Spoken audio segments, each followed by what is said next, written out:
والصلاة والسلام على أشرف المرسلين نبينا محمد عليه الصلاة والسلام. بداية أقول لأبنائنا الطلبة الخريجين: أنتم قادة المستقبل، أنتم أمل هذا الشعب، وأنتم الحريصين على هذا الوطن في المستقبل إن شاء الله. ونقول إن شعبنا بحاجة إلى هذا الجيل، إلى هذا الشباب الذين هم سيكون عليهم الحمل الثقيل من أجل قيام دولة فلسطين وعاصمتها القدس الشريف إن شاء الله.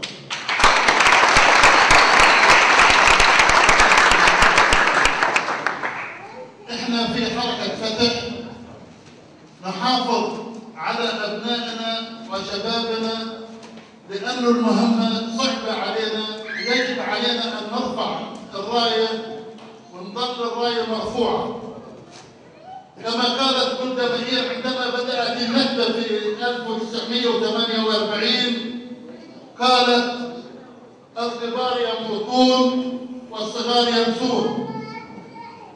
ومن هنا أخي مصطفى من على هذه المنصة بنقول لفراق جولدا مائير إن الكبار لا يموتون إلا عندما يسلموا الراية للأشبال والزهراء أشبال فلسطين، بعدها الكبار يموتون.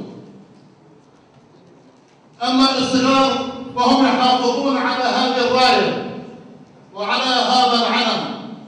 علم فلسطين سيبقى مرفوع قبل نتنياهو أم لم يقبل. ونقول لإدارة نتنياهو: لن يكون سلام ما دامت القدس تحت الاحتلال، ولن يكون سلام ما دام أسرانا البواسل في سجون الاحتلال، ولن يكون سلام ما دام الشعب الفلسطيني مشرد 45 مخيم في الشتات يعانون الويل من جراء هذا الاحتلال. ونقول: لن يدوم مهما طال الزمان والقصر، لا بد إلا أن فلسطين تعود على الخارطة وتكون دولة وعاصمة القدس إن شاء الله. نشكركم جميعا وحياكم الله، والسلام عليكم ورحمة الله. يم الجماهير عدلي بأعلى مداوي الدللي، واسمك من الدم يغسلي، يشمل قدر مطلوبنا.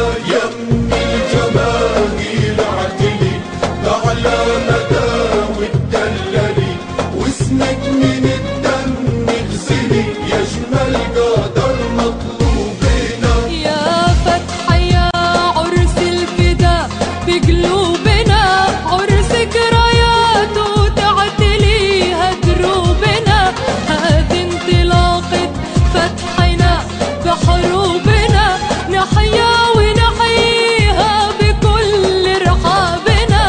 يم الجماهير اعتلي بأعلى مدى وتدللي، واسمك من الدم غزلي، يجمل قدر مطلوبنا. يا الجماهير عدلي بأعلى مدى وتدللي، واسمك من الدم يغسلي، يشمل قدر